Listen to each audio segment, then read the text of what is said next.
Shalom, shalom, shalom, bana na nzambe, ezali wabino ndeko Jimmy Grace, oyo amesana ko présenter pour na bino émission Vie et Vérité. Vie et Vérité, ezali émission oyo to mesana ko partager, to mesana ko analyser makambo na biso ba Kristo na mokili, kati na lumière ya parole de Dieu. Donc wana nazali na koloba ete émission oyo tozali ko présenter lelo ezali kolobela makambo mokili te biso tango to yaka boye na internet.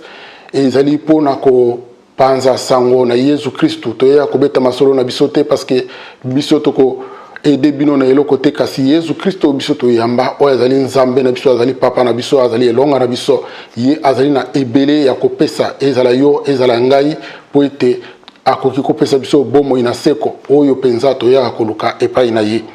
Alors soki ozali mwana na nzambe o mesana déjà kolanda émission oyo oyebe eloko kosala kende kozwa biblia oya na yango toyeba ko partager parce que biso to partager ka eloba na nzambe totalaka oyo ezali na kati na makomi totalaka oyo ezali na makanisi na biso te soki pe ozali mwana na nzambe temba ya liboso o koti émission oyo na ko inviter yo ozala attentif soki ozana na bible otala obanda ko vérifier soki pe ozana yango te landa mateya e ko aider yo soki ozala ka intéressé na parole de Dieu te tango yango yo oyeba ko changer déjà page to ko zapper pour au finga bisote parce que bisoto ya kana vérité pour les vie na biso ya lelo totala ka yango siko na lumière ya parole ya nzambe en tant que ba chrétien po ite to yeba na ko bunga te po makambo susupe ezali na ba détail mususu penza ya mike oyo ezali explicite na kati na bible te mais molimo na nzambe oyo ya chakati na biso azali ko aider biso po na ko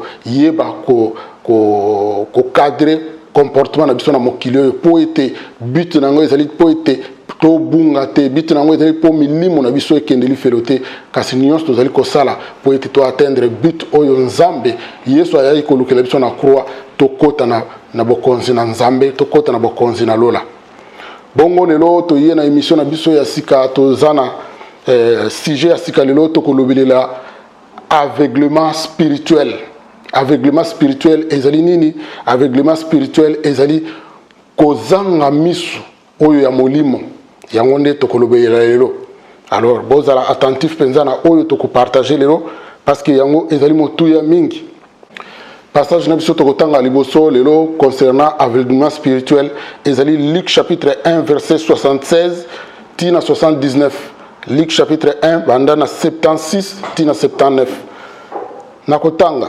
Et toi, petit enfant, tu seras appelé prophète du Très-Haut, car tu marcheras sous les regards du Seigneur pour préparer ses chemins et pour donner à son peuple la connaissance du salut et le pardon de ses péchés. À cause de la profonde bonté de Dieu, grâce à elle, le soleil levant nous a visités d'en haut pour éclairer ceux qui sont assis dans les ténèbres et dans l'ombre de la mort, pour diriger nos pas sur les chemins de la paix. Awa tozali komona Zacharie moto azali ko prophétiser likolo na mwana na ye oyo azalaki Jean-Baptiste tango azalaki bébé. Zacharie azali ko prophétiser alobi yo mwana okobengama prophète ya nzambe okotambola liboso na nzambe pona ko bongisa nzela na ye pona ko fongola misu ya ba oyo nyonso bazali kati na kobunga pona ko lakisa bango lobiko pe bolimbisi ya masumu wana Zacharie mtazali ko prophétiser a continuer na verset 78 alobi boye à cause de la profonde bonté de Dieu grâce à elle le soleil levant nous a visités d'en haut. Nanzela na ngolu ya nzambe moi ya tongo aye kotala biso ko uta likolo toyebi ke moi ya tongo ezali Jésus Christ ye moko oyo ya uta ki likolo ayaki kokita pona koya ko visiter bana na ye aye pona nini but na ye balobi boye na verset 79 balobi pour éclairer ceux qui sont assis dans les ténèbres et dans l'ombre de la mort, pour diriger nos pas sur les chemins de la paix. Donc, alobi, et aye pona kopesa pole na baye bazali ko umela kati na molili pe baye bavandi na se na elilingi na molili ya kufa. Donc Jésus Christ aye pona kopesa pole na baye bavandi na molili. Awa tango tozo mona molili ezali molili ya ndenge nini? Molili oyo ya kozanga koyeba nzela ya kobika, nzela ya kozanga koyeba nzambe. Donc Yesu aye kopesa lumière po ete bato bayeba ke lobiko ezali na nzela na ye. Soki oyebi te awa Bible ezoloba ke ovandi na molili. Donc kozanga koyeba nzambe ezali kozala na molili. Kozala na molili yango na déjà aveuglement.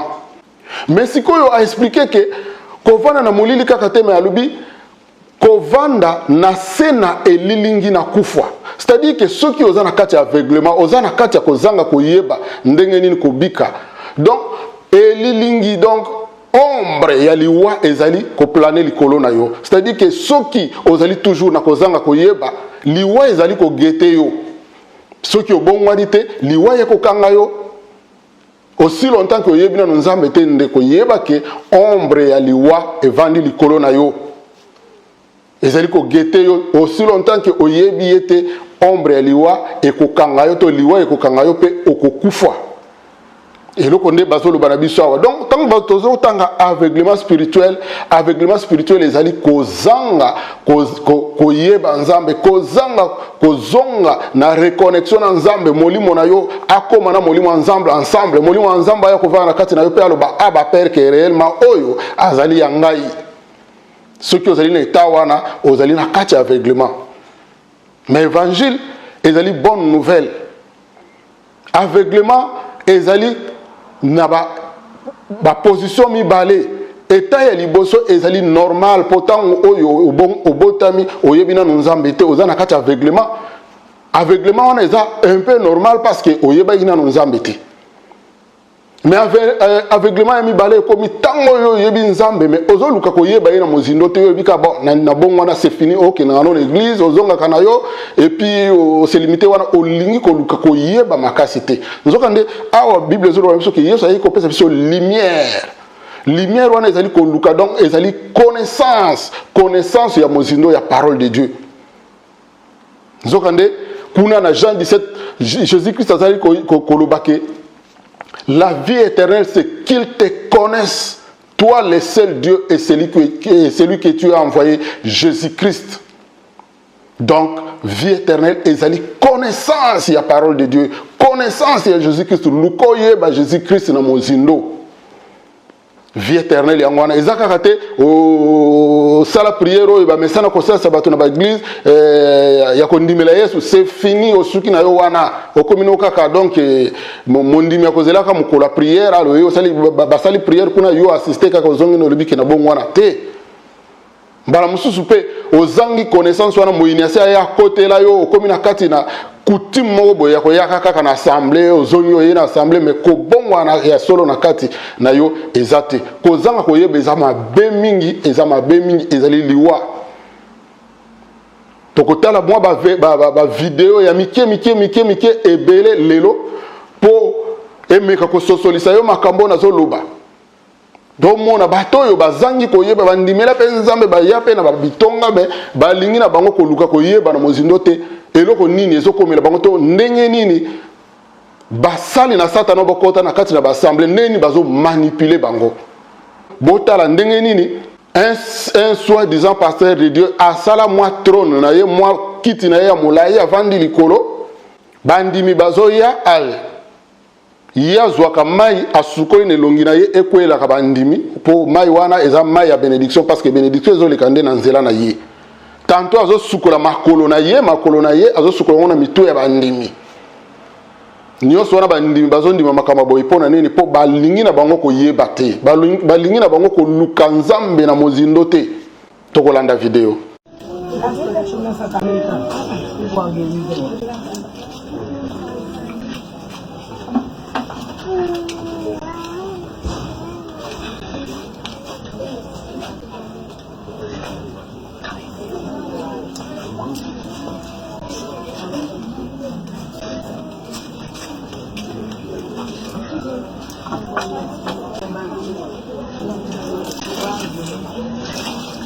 C'est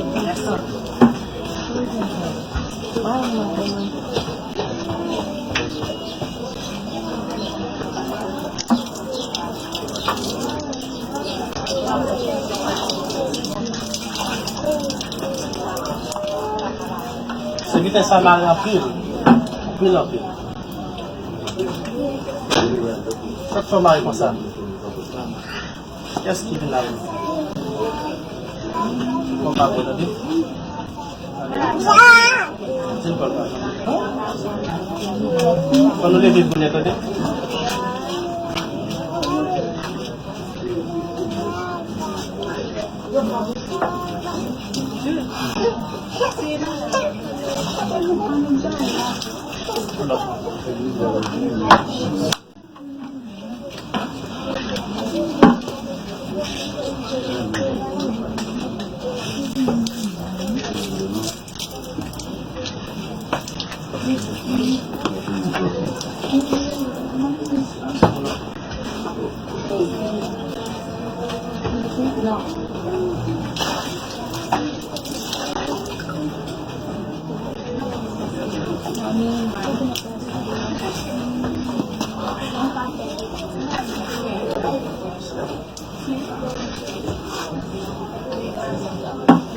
C'est fini.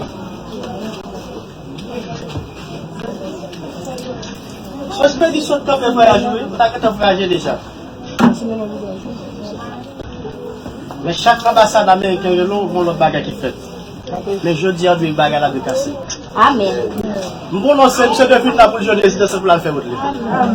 Et bien, bon, ça fait 7 ans que je Merci Seigneur, merci Seigneur, merci Seigneur, merci Seigneur, merci Seigneur, merci Seigneur. Moi, c'est la belle.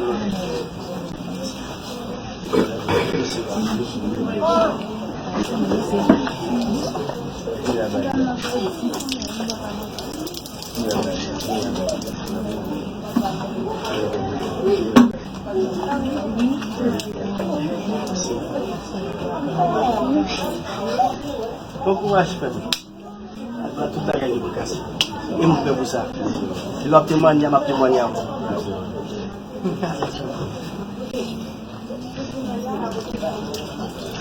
Et puis moi, bandeko bomoni à quel point kozanga koyeba ememaka bato na bozoba mutu moko boye kaka azwi bino lokola bakobaye na ye asukola misu na mutu na bino asukola makolo na ye na mutu na bino bozomona ke wana eza bénédiction ezouta epai ya nzambe ezoleka na nzela ya mosali na nzambe nde eyokita epai na bino nzoka nde wana eza kozanga koyeba wana eza kobunga wana eza kufa eza pasi botala video mosusu oyo ezali kolanda mosali na nzambe oyo ye a décidé na ye ko ayebisi bandimi na ye ke po mabe elongo na kati na yo malédiction elongo na kati na yo kozanga kobala elongo na kati na yo kozanga koboto elongo na kati na yo maladi elongo na kati na yo esengeli elongo la osukola ba boisson sucrée ba oyo tobengaka ba soda ba coca ba fanta azosopela batu masanga ya sukali na nzoto nyonso wana po batu balingi na bango koluka komiluka koyeba Yesu te nzoka ne Bible ezoloba que la vie éternelle c'est qu'ils te connaissent toi le seul Dieu et Jésus-Christ celui que tu as envoyé vie éternelle ezali bakoka te ezali kobika na nzoto te ezali nde koyeba Yesu na mozindo tolanda video c'est mon petit commandant.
Tokotanga.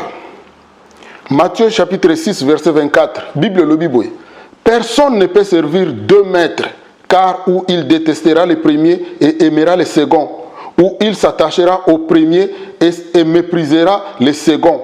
Vous ne pouvez servir Dieu et l'argent. Basali aboye.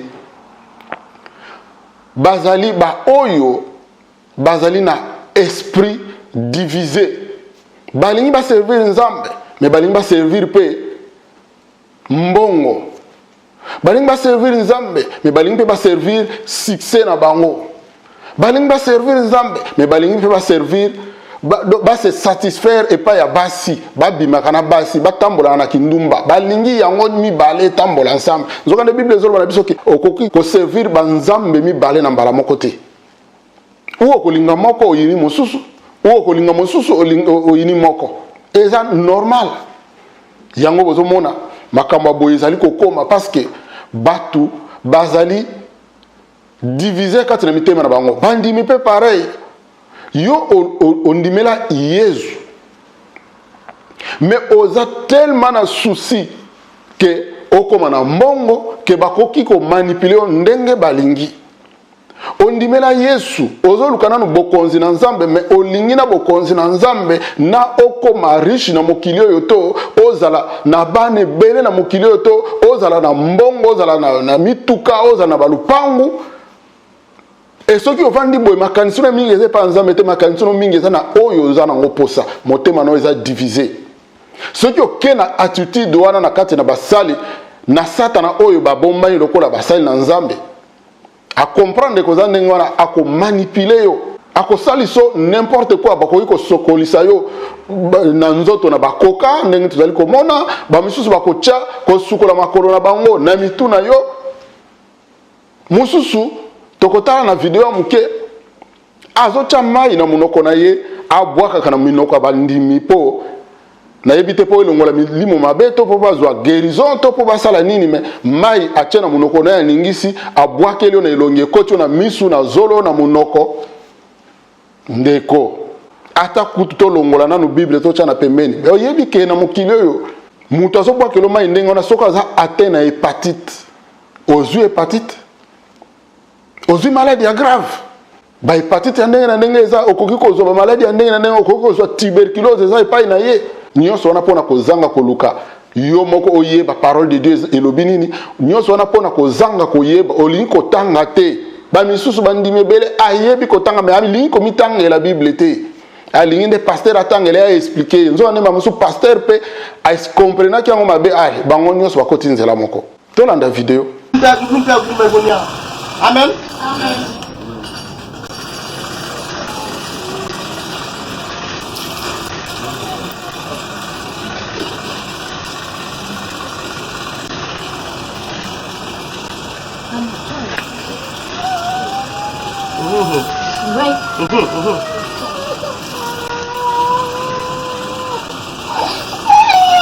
Mon mère fait colère, vous voyez, sans vin gonfler, puis sans vin baguer carré dans le yeux.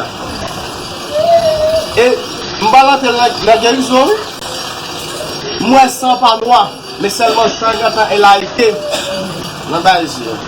Ça veut dire que nous avons fait colère, mauvais sang, pas faire parce que nous ne pouvons pas shit sur des messieurs. C'est pas faire shit aujourd'hui, mais des messieurs la fait shit, mais même shit non meilleur. Ah, mais c'est colère le fait. Et il n'y a pas de senti comme son coup de marteau dans la tête. Dans les yeux, il va. Tokotanga. Acte chapitre 2, verset 37, tina 38.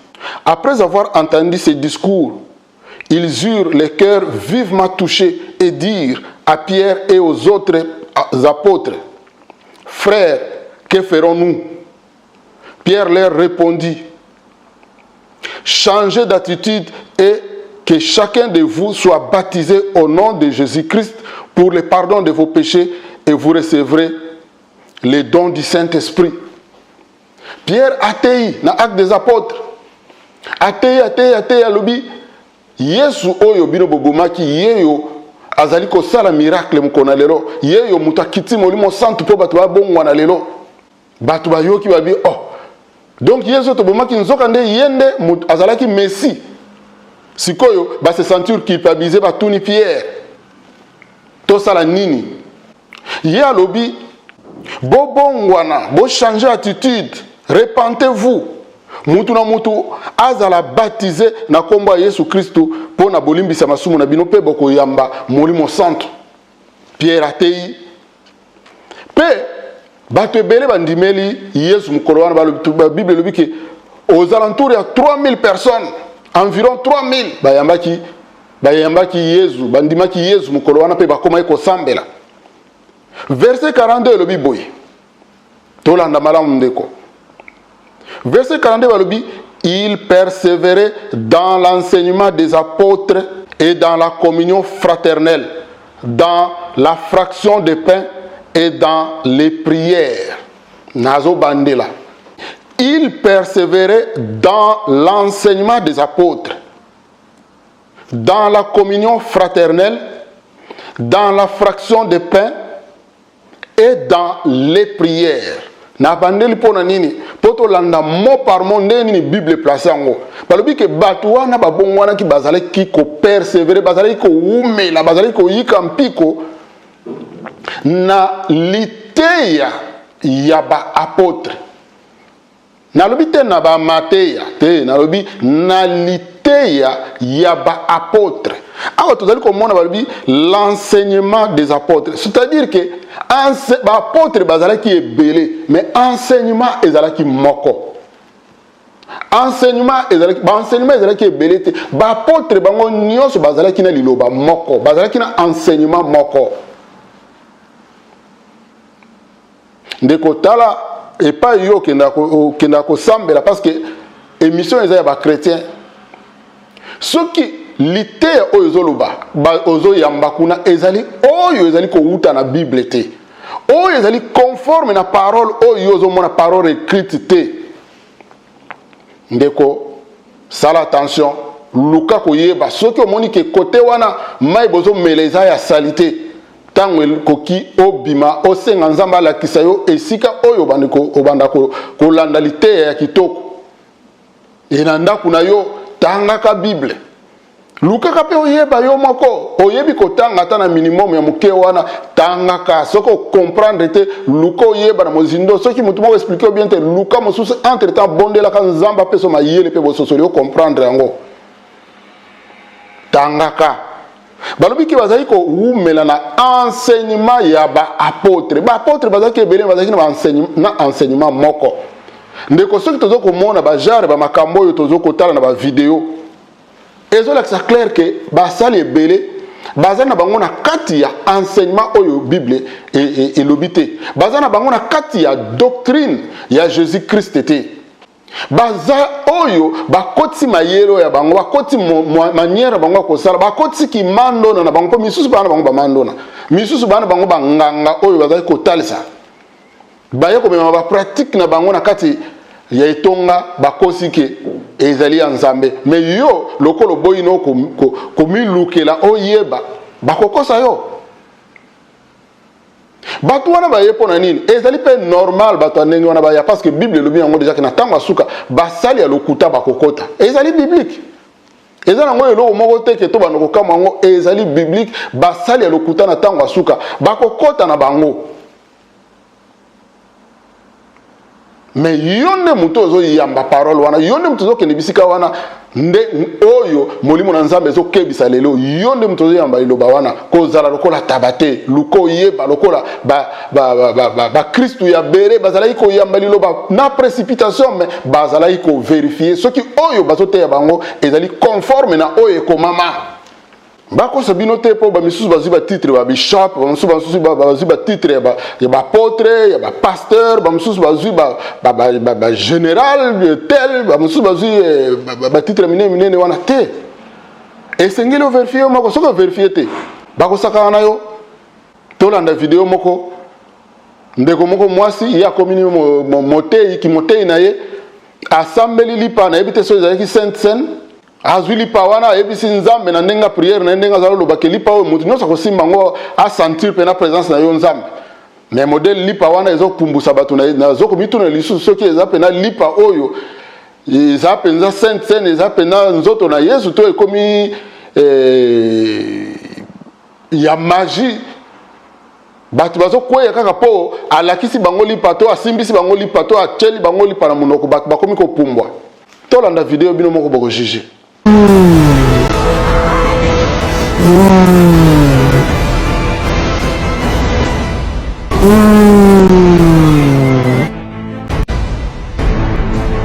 Holy Ghost, release your power, release your fire in this bread, so that when this bread, which represents the body of Jesus Christ, God, when this bread touch the hand and the mouth of the people, let something different happen in their life. Let them be shaken by the power of the Holy Ghost. Let everything leave them that's supposed to go. And then let the anointing come. The anointing with fire. Jesus' name.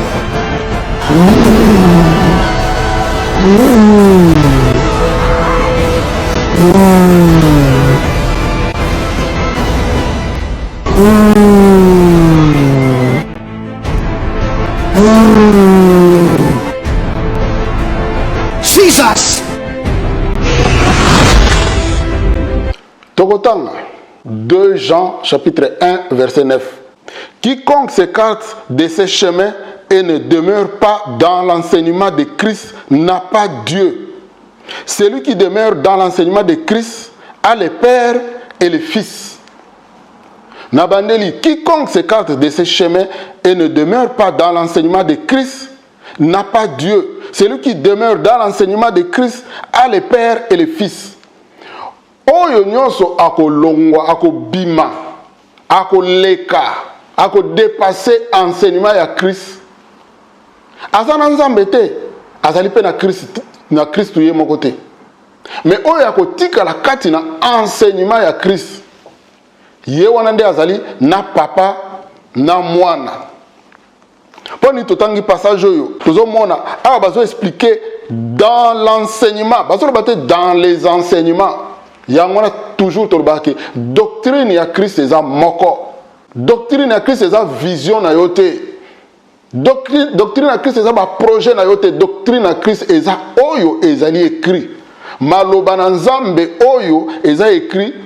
Yango ne ezali base na biso. Soko za pasteur, toko vérifier que pasteur na yo sur base ya ba pasteur baleka kala oyo tozali kotanga na Bible. Soki oza apôtre, toko vérifier que apostolat na yo sur base ya ba apôtre baleka kala na Bible. Koyela biso eloko moko sika boyete o parachute biso eloko moko sika bolika tondima kaka te. Soto mone na Bible te to boyi. Soki Saint-Esprit a contredisaka ba parole écrite te. Saint-Esprit a kotambusa biso pe en esprit en vérité. Mais Saint-Esprit a contredire parole en nzambe te parce que par la parole de Dieu c'est Jésus-Christ lui-même ndenge Bible zo bana biso na Apocalypse 19. Saint-Esprit a koya contredire Jésus-Christ ndenge ni. Dieu est dans sa parole. Nzamba zana kwaku te, nzamba zana Paris match te, nzamba zana Jeune Afrique te. Nzamba zana liloba na yi. Liloba oyo komami ezali base na biso. Alors koyela biso eloko moko asikate obandi ko sokolisa biso makolo likolo mutu. Lokola pasteur mususu tomoni kuna na Congo eza mawatro. Azui micro achana munoko azo sambela na langue. Bandeko sans commentaire bolanda vidéo. Kotasika. Makata bro soko mandelebe. Mako bro soko makata. Mabro sobra makea bro sakabra. Mabro soko braka sakabre. Inko bro soba katebre kabra. Masobro kasakatebre. Bibro sakabra. Meketebre masobra. Hallelujah. Pasteur Louvo. Tant de fait, le colon motu nangai. Pasteur Louvo. Bino mo bolandi vidéo, bino moko bo tirer conclusion quoi parce que oyo wana kutu nazo kana soni munaye kutu ko expliquer te. Tokotanga. Acte chapitre 17 verset 11. Ces derniers avaient des sentiments plus nobles que ceux de Thessalonique. Ils accueillirent la parole avec beaucoup d'empressement et ils examinaient chaque jour les Écritures pour voir si ce qu'on leur disait était exact. ah bazali kolobela ba Kristo ya bere ba Kristo yo bango bazalaki otei bango o bakoyamba maloba nyonso te vitesse bayambi yango penza dès que sisi côté ya bango bazongi bazwima komi oye komama babandi ko vérifier alobaki boya est-ce que zandenge wana alobaki boya est-ce que bako vérifier ko vérifier za lisumote ko vérifier za incrédulité te o ndenge nini ngana te ki yo OK ko vérifier na bible kasaki na kosa ki yo te ndeko ozana droit au vérifier nyonso oyo mosale zo te yo po ezali pe kotanga 2 fois po etika la pena mutuna yo mais soko monike oyo nyonso ya lobaki eza nango na kati ya parole ya Nzambe te okolanda ngo pwani donc zala ekenge tomoni bandeko mususu kuna ya église communauté yango babenga yango nini montagne de feu na moni bango mwa bamboka ebele mais bandeko wana natangi bango parce que makambo mususu na mona epa na bango na yebite na mona ngo nulle part okomona mondimi ayebi bakombo yaba minuki o ba arme de guerre na niveau moko ko sakana te misusu kutu na miso amona ngona te soko lakisa na miso otuni oyo nini ayebi atate mena ndenge bateka bango kuna yebi bayebisa bango ndeko yo oye na église wa beta ba démon minuki beta bango masasi tindela bango moto boma bango soko sali makasi te etaliwa donc on a pasteur azo culpabiliser bandimi ceux qui osali makasi to boma ba démon oyo bazali ko menacer yo par-ci par-là etali yo boma ba démon bandeko babandako donc ozo sentir que batu bazo bunda il faut au sala na mouvement na nzoto ceux qui otokite bazo mona neti ke yo obomi ba démon malamu te donc on appelle ndeko pena abundi abeti masasi okomona pena suka zolo babi o lelo pena to yoka sango kuna na famille nga pena bandoki wana nyoso ke baziki au moins après une semaine pas ekozonga bandeli même procédure bandoki wana pe ya beta ki bango ba M16 ba M61 ba AK47 ba kufina bangoti en tout cas bolanda vidéo bomona ndenge nini mama moko kuna azui munduki oyo ya jouer azo lakisa bandimi ndenge nini faut beta ba demo ba masasi to landa vidéo.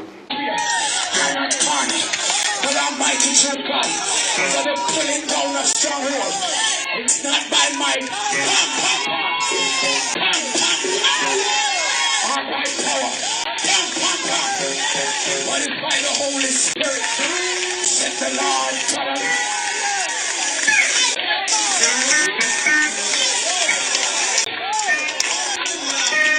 Sometimes when you're a soldier, the enemy thinks that you're shot down. But if you're not party, man, say, so you see me come with a big bazooka, I'm a fire shot, and you think 70 done, but me just a come.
Hébreux 3:15 et le Binabisoboye. Aussi longtemps qu'il est dit aujourd'hui, si vous entendez sa voix, n'endurcissez pas vos cœurs comme lors de la révolte. Ceux qui ont eu mongongo na yelelo, kokanga motema tendeko. Fongola motema na yo. Mongongo ezalo balelo ke esenge na yo kozale kenge, esenge na yo kokendaka ko vérifier luka oyeba parole de Dieu, luka oyeba ba enseignement oyo ezali ko prêcher yo Jésus-Christ. Luka oyeba Jésus-Christ na mozindo ne bandeli tina suka ya Bible. ezali kaka ba révélation na ba révélation na ba révélation ya Jésus-Christ. Même basali oyo basalaka na lera kala ba prophète ya kala ba prophétisaki elilingi ya Yesu oyo tozali kotanga na nouveau testament ba prophète akala. Pe Bible ezolo bana biso ke bazalaki ko travailler na molimo ya Christ mais bazalaki na tango akala avant Jésus-Christ oyo biso toyebi. Mais bazali ko sala na molimo ya Jésus-Christ, c'est-à-dire que ezalaki toujours Jésus-Christ utane bandelikino lelo.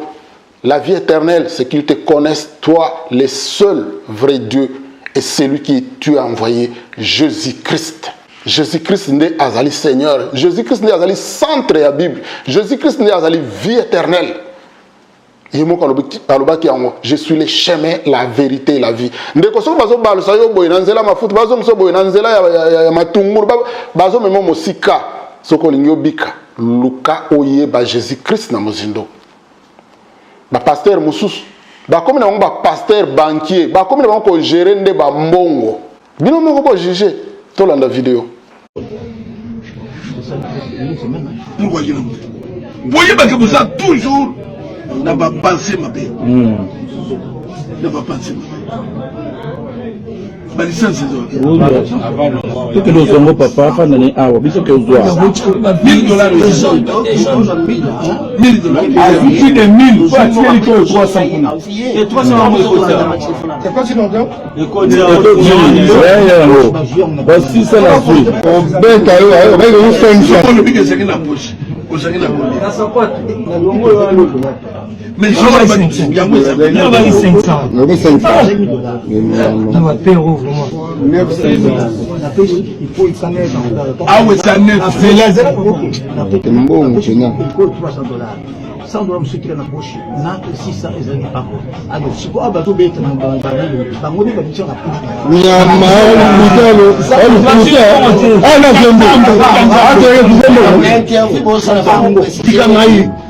ikoyo ale moko nende ikoyo bishipoka na ikoyo ale ta dénoncer de ikoyo apesi sunani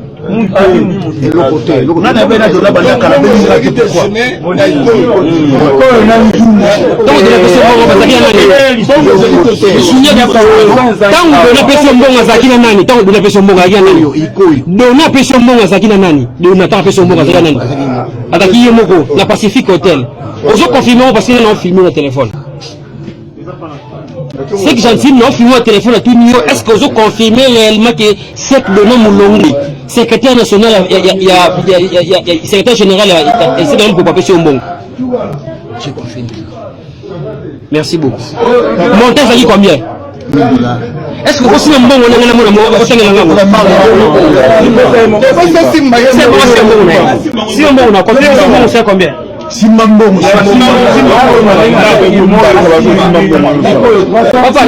L'exception bon ce qui est ça papa si même moi $1000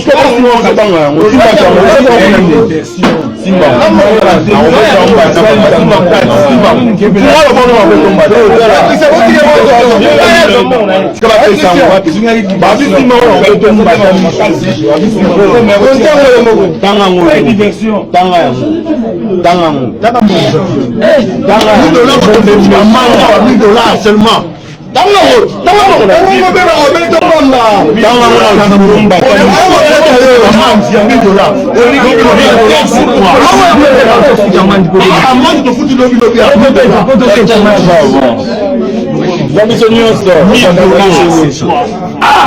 C'est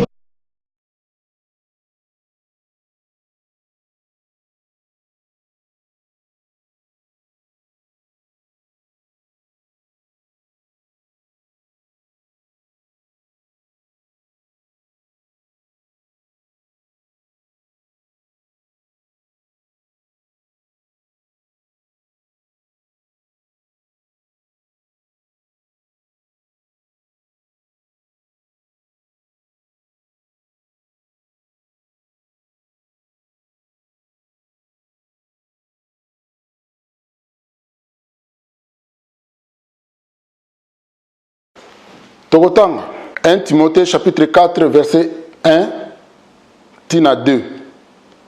1 Timothée 4, 1, 2. Mais l'Esprit dit expressement que dans les derniers temps, certains abandonneront la foi pour s'attacher à des esprits trompeurs et à des doctrines des démons. Car ils seront égarés par l'hypocrisie de menteurs dont la conscience est marquée au feu rouge. Nathan Wasuka, molimo ezoloba expressement que ebele bakotika mateya oya solo. Dans les derniers temps, certains abandonneront la foi, bakoboya kondima, et s'attacheront à des esprits trompeurs, bakokene kangama na milimo oyo kosaka. Bazote oyo lo banzambe ya solo olingino kolanda te o préféré okene kolanda oyo bazokosa. Pona nini? Parce que kuna baza okozwa mwana, kuna okozwa mbongo, kuna okozwa visa, kuna okozwa nzoka nde tango tuzokoya na Yesu ezana no pona biloko wana te oyo wana ebakisa makalikolo mais tango tuzoye pa na Yesu ezali d'abord poto bikisa milimo na biso. Mais ceux qui ont lokoso makambo wana motema na yo eza partager ndenge totangaki na bandeli. Alors okokene kokangama na ba esprit trompeur, ba esprit séducteur, ba memio ti okanisi oza na kati na Yesu nzoka nde okoma deja na kati na banganga. Okosuka lifelo na ndenge wana. Mais Bible ezali bonne nouvelle. Bonne nouvelle oyo tozali komemela bino lelo ezali la personne de Jésus-Christ de Nazareth ye moko. Jésus-Christ nde aza vie éternelle. Tala pasteur mosusu na ebite alobi aza prophète. Aza na Côte d'Ivoire kuna. Ya lobi il faut que zongela ko sala ba sacrifice ya ba nyama ndenge bazali ko sala lera kala na lera ya Ancien Testament. Alobi ezana pona ko senga bolimbisa masumu sacrifice ya Yesu ekoki. Mais pona ba makamu mususu il faut ok indépendant au principe na taba penza ba bomi pe basali sacrifice parce qu'il y a un prophète mais il y a un prophète il y a ancienne alliance alobi ndengwana. Nzoka de Bible ezolo bana biso ke lelo na nouvelle alliance na l'ère ya grâce ba prophète nyonso bazali ba oyo bazali na kati ya Ephésiens chapitre 4 mais il y a un prophète il y a ancienne alliance lelo.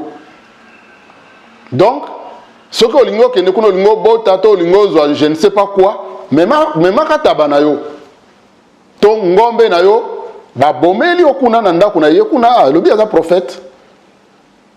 Bongo ndeko soko zo vérifier na kati na ba écrité okoyeba ndeni ke mutu azokota soko zo yo kaya zoloba éloquence ayebi ko convaincre batu ba gros mots ya ba français nzoka nde séducteur menteur mutu na lokuta mutu na soloka mutu na bakisi mutu na ba domination. Ça l'attention kebisa molimo na yo ndeko tolanda vidéo bo yoka ye malamu eloko ni na zoloba. D'accord. Et on sait également que vous aimez parler vous conseillez à vos fidèles de faire des sacrifices de bêtes. Donc, j'aimerais savoir, est-ce que ce n'est pas un peu trop l'Ancien Testament? Il m'arrive plusieurs fois d'exiger des fidèles de faire certains sacrifices qui s'apparentent au sacrifice bestial. Donc, organiser des repas et plein de choses parce que je suis prophète. D'accord. Je suis prophète et le prophète, il est d'abord de l'Ancien Testament. Okay. Et quand il vient dans le Nouveau Testament, il a des méthodes qu'il n'abandonne pas parce que ça s'explique que Dieu demande parfois des bêtes. On est d'accord? D'accord, mais arriver à dans cette allure, c'est comme si on ne sait plus quoi faire, quoi laisser. Ça devient un peu, ça rend confus. Comme par exemple, on sait laisser quoi?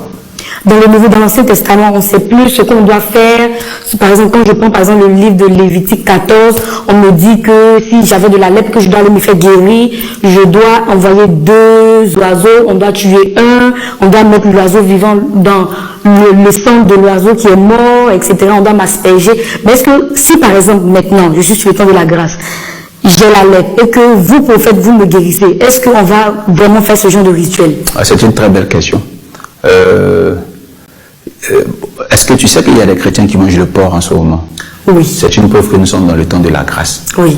Mais il y a des cas exceptionnels dans la vie de certains chrétiens où certains sacrifices dans ce style sont impératifs et obligatoires, même si c'est vrai que Christ est mort à la croix. Et il faut suivre mon actualité pour comprendre mieux cela. Il faut dire que l'arrivée du prophète ne ramène pas les chrétiens dans l'Ancien Testament. Non, non, non, non. Mais je dis que exceptionnellement, Jésus-Christ a donné l'exemple. Tu as parlé de lèpre. Mais lorsque Jésus-Christ lui-même, qui est Jésus, a guéri quelqu'un de la lèpre, il lui a demandé d'aller se présenter au sacrificateur. Or, nous savons très bien qu'il était dans la loi lorsqu'il demandait cette étape. Il n'était pas obligé parce qu'il est Christ, après avoir guéri, c'est fini.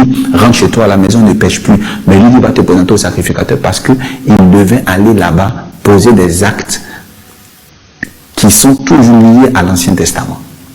Il y a des rubriques dans le miraculeux de Christ où il faisait intervenir l'Ancien Testament. Il y a le cas du fou de Gadara.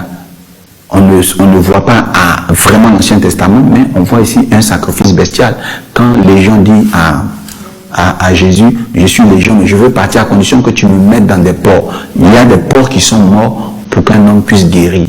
Donc si on voit ça dans ce angle-là, on comprend que non, le rôle du prophète n'est pas de vous envoyer dans les rituels de l'Ancien Testament. Donc, c'est quoi la réponse à la question? Est-ce que si j'ai la lèpre et que vous me guérissez, est-ce que vous allez quand même appliquer le Lévitique 14, ce rituel? Non.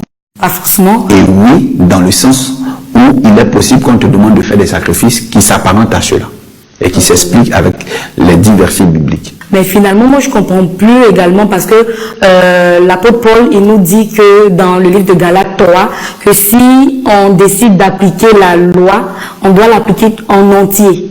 Donc, si on n'obéit pas à une loi, c'est comme si on est maudit. Très bien. Alors, de quelle loi l'apôtre Paul parlait? Il y avait plusieurs types de sacrifices. Il y avait les lois du salut. D'accord. Alors, lorsque nous prenons le livre de Nombre 29, verset 39, nous voyons là-bas un texte qui explique un peu les différents types de sacrifices qu'il y avait. Celui que Christ est venu faire à la croix est le sacrifice d'expiation de péché. Donc, pour le salut des âmes.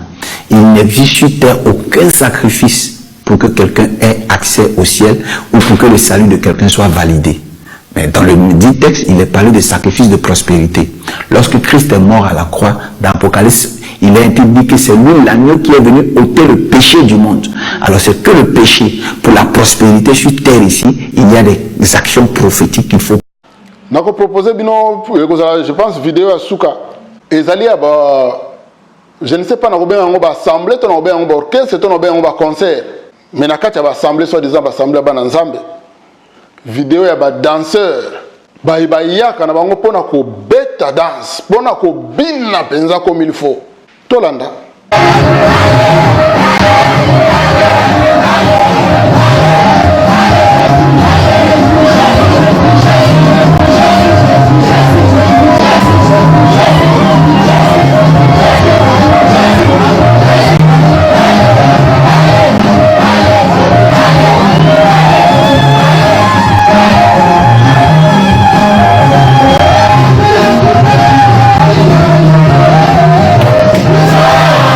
Yeah.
bande ko kozanga koyeba ezali passe soki oyebi te même taba akoki kokoma nzambe na yo, même ngombe akoki kokoma nzambe na yo, même mbongo déjà eza nzambe bato ebele, même mutuka na yo akoki kobanda koadore yango na place ya nzambe mpona kozanga koyeba. Nous lançons aux scientifiques.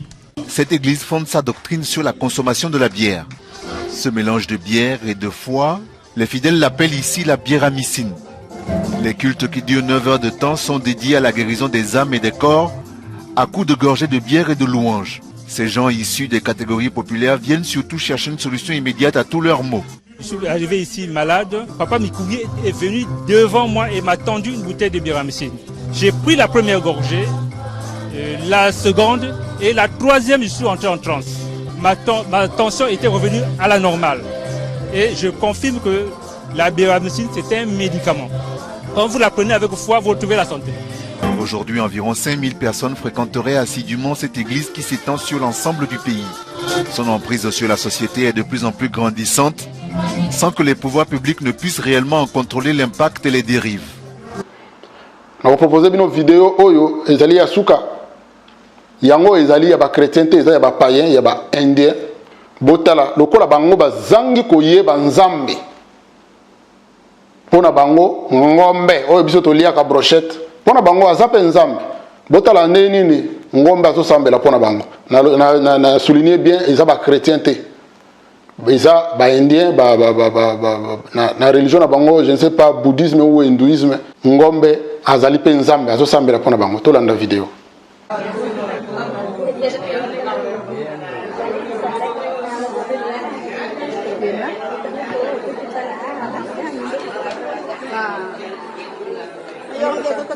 Manikala, purti manika.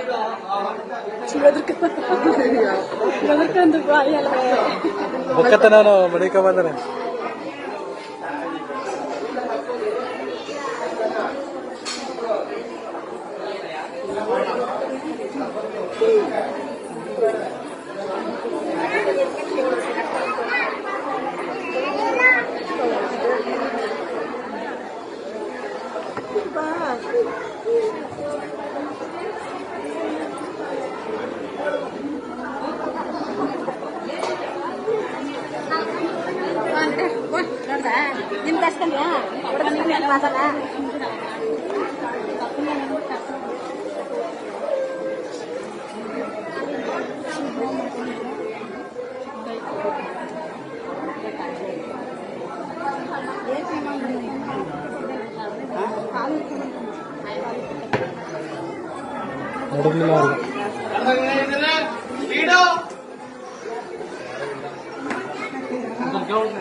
Tokotanga, 1 Jean chapitre 5 verset 20.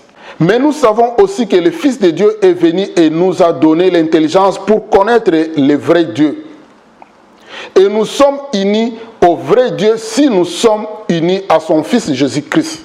C'est lui qui est le vrai Dieu et la vie éternelle. Bible solo bana biso ke nzambe ya solo ezali Jésus-Christ. Tozali na nzambe ya solo tango tozali uni tango yo tondimeli Yesu. Tozali na nzambe ya solo.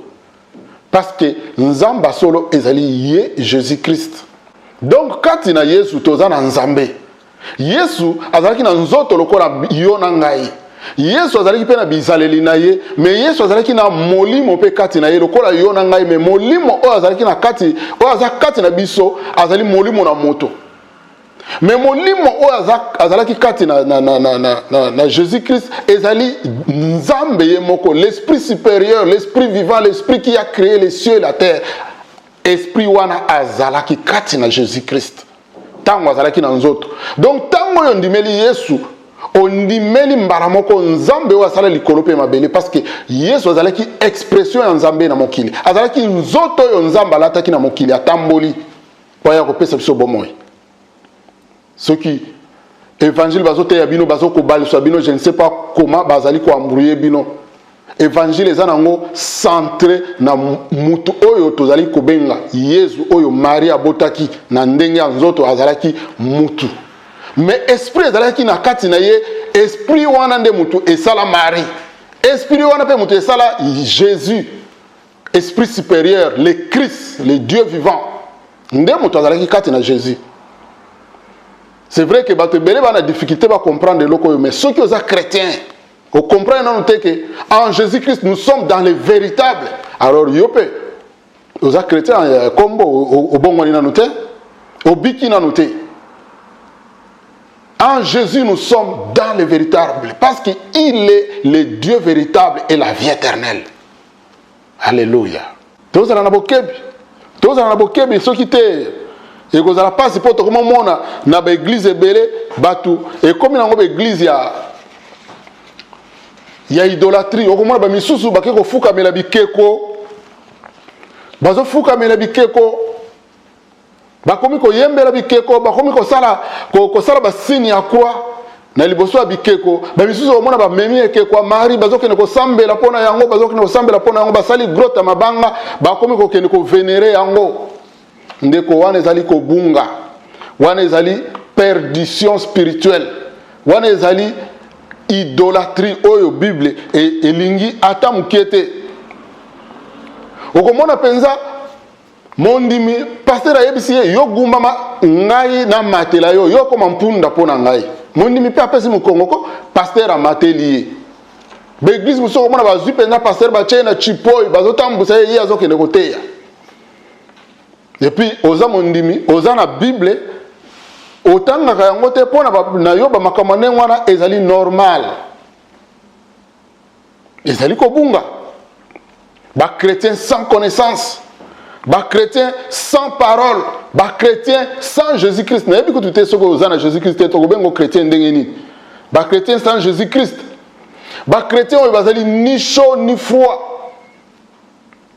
Donc, yamalam pasteur alo yamalam andimi alo yamabe andimi omona pasteur na bino penza lo biki no biso évangile ngana te yakato vision ngana zanango nzamba lo bakike alobi na ngana vision na ngai ke photo na sana basi ebele olobi amen omoni yango normal ba misusu komona pasteur penza chelo kolona ye alobi lo kolona ezali na onction soki opesi biz na lo kolona okopambwama. Tomonaki yango même pasteur musuna kishasa batu bazoya kofuka mela bango bazopangusa bango basulie na ba mouchoir. Ndeko, c'est grave.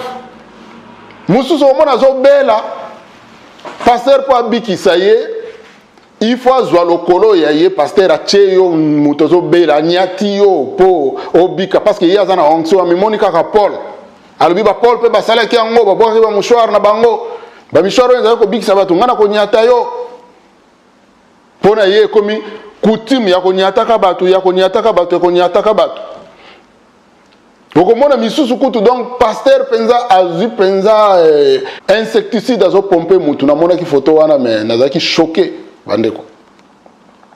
Donc ezali passe nyonso wana po mutu alingine komilukela te atanga parole ya Nzambe lobini. Na mona même ba intellectuel, ba docteur batu bazana maîtrise soki na ba domaine nini mutu mo boya tanga na yete atangeli ye Bible abandi ko kosa ye abandi pe ko fukama amen mama amen papa yaka na eloko boya ndako ake ko zwa pesi bazana problème na ndako mobali nano ayebite pasteur ayebi tout. C'est grave ndeko parce que olinko tanga te olinko miye belate bon to ko sala nini. Ba pasteur musuba ko ba roi ko mone kuna na église penza na yena mwasi na ba cheli bango ba trône na bango ba kiti o penza ya ba so ya ba Louis 14 so ba Louis 18 so ba Louis 15 so ba Louis combien bandi mbazo mona kaka normal église mususu e pa ekutu ngana bima e pa na uta kala na Kinshasa batika la kuna na sima ba koma anniversaire ya église na ebite batanga ki na Bible wapi anniversaire à l'église, tant que un anniversaire va se dérouler et tourner comme anniversaire à pasteur. Mais il faut mona basaki ya loso, basaki ya fufu, bataba, bambongo, enveloppe, biloko ndenge na ndenge ba complet à kazaka. Donc et comme fait ya pasteur. En tout cas, na yebite biloko wana bazo sala wana ba mona ki ngona passage ni na Bible, mais tant bazo sala ngo ba ndimino ba mona normal et puis ba église ndenge on faut mona nombre bato. Ba église oyo ba assemblée oyo bazali ko partager parole de Dieu mutu na mutu atanga a vérifier. Bandimi ya kotanga bezo kamisa biso te parce que ezali ba signe atanga suka. Mais pona bana nzambe bazana molimo na ye nzambe zo sala kati na bango ezo choquer biso. Et puis ko choquer biso wana et loko zo l'accepter que tozana mokili mais tozaya mokilité parce que oya mokili nyonso satana zo sala ezo choquer biso. Souci na biso ezaka ka tango ko ka yeso ayel tokene na biso na mboka na biso. Ba pasteur gynécologue ba si boye ba bango basé belé yo za pasteur ozo ke lukani na nzoto ya mwana bato na miso ya bato en plus na kata église okende ko toucher na poitrine ozo kende ko toucher na partie génitale na miso ya bato ba pasteur ngana be ba pasteur gynécologue eza soni mawa et puis mon dibi pe lokola ye moko ayebi na ete eske eza normal to eza normal te amitiki na ye to sala ndenge nini ba pasteur gynécologue basé belé soko tel makambo zo sala bongo tango na miso bato aza capable akene ko toucher na nzoto ndenge wana na miso bato bosoka zaki mwasi ya moto mobali na ye atelemi wana ye abetio makofi eske ekozala masumu mpona mobali wana na miso bato soki aza capable akene ko toucher ndenge wana ozo réagir te bongo tango bato bakozala te to imagine kaka tango bato bakozala te oyo nyonso akoyebi so sala bakilbit nyonso alingi obeta okobeta kaka yo koma na otaba be oyebi na koverifie te yo moko mitangelaka te olukaka te oyeba soki eza ya malamu soki eza ya solo soki eza ya malamu soki eza ya lokuta nzoka nde koyeba nzambe ezaka koyeba Jésus Christ kotambola na botosa Jésus Christ koluka sanctification koluka vie ya sanctification assemblée bozali vie ya sanctification kutu mo wana kutu balobaka na bango te repentance eza te oza no deuxième bureau etali bango te ba yo memaka dîme oza muyibi etali bango te yo memaka dîme na yo oza mabe misala mabe bo escroc ndoki etali bango te yo nde mema dîme na yo alors ozo s'attendre que tango yeso ya bokei na ye ndeko oza na kati ya illusion soko bongwani te li felozo zela yo la vie éternelle c'est connaître Jésus-Christ de Nazareth totangi yango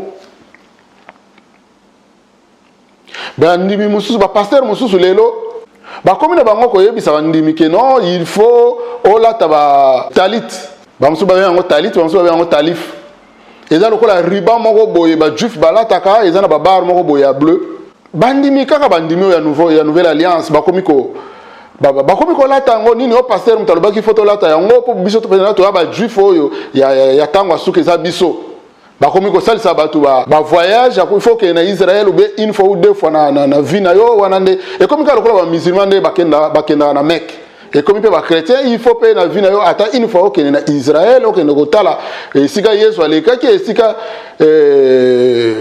Maria botaki Yesu ba makambo ndenge wana donc ba passer bakomi ko mema bato na judaïsme wana eza judaïsme kolata lokola ba juif ba oyo bandimelaka kutu Yesu te bo ba yuda oyo na Israël bango bandimelaka Yesu te bango bazelaka Messie na bango mosusu aya mais biso bato oyo tozali na l'ère ya nouvelle alliance tozo tanga parole de Dieu tondimeli nzambe na nzela ya Yesu Kristu tobandika kokende koluka ba pratique oyo ya ba judaïste to chakati na biso tobanda kosalela yango okomona ozo expliquer motu parole de Dieu boyazo ebisa yo mo wana bimisi wana na luka ngona ndenga judaïsme elobi nini babandi kokende luka ba gros mot oyo ba analyse na bango ya mozindo oyo ndenge bakoma kuna na ancienne alliance balingi pe kotanga lisusu nouveau testament te bango etikali kaka donc ancienne alliance ndeka na judaïsme ezali ba Kristo ya lelo mais moi to kamo ezate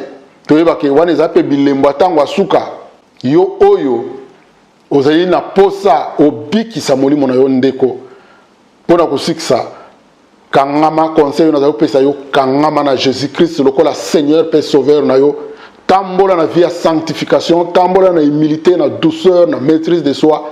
Zala zélé kati na Jésus-Christ, zala na kondima na ba parole ya Nzambe, vérifier ka parole de Dieu yo moko, enseignement ya Jésus-Christ ezali moko, ezali ba vision ya ba église différente te, ezali vision moko et vision yango ezali Jésus-Christ. Ce qui passerait biso nga biso vision na biso boye. Ce que bando la sabino vision na bango ya kuna na assemblée wana bima na yo. Biso tozana vision tozali na enseignement moko, enseignement ya Jésus-Christ, doctrine ya Jésus-Christ moko.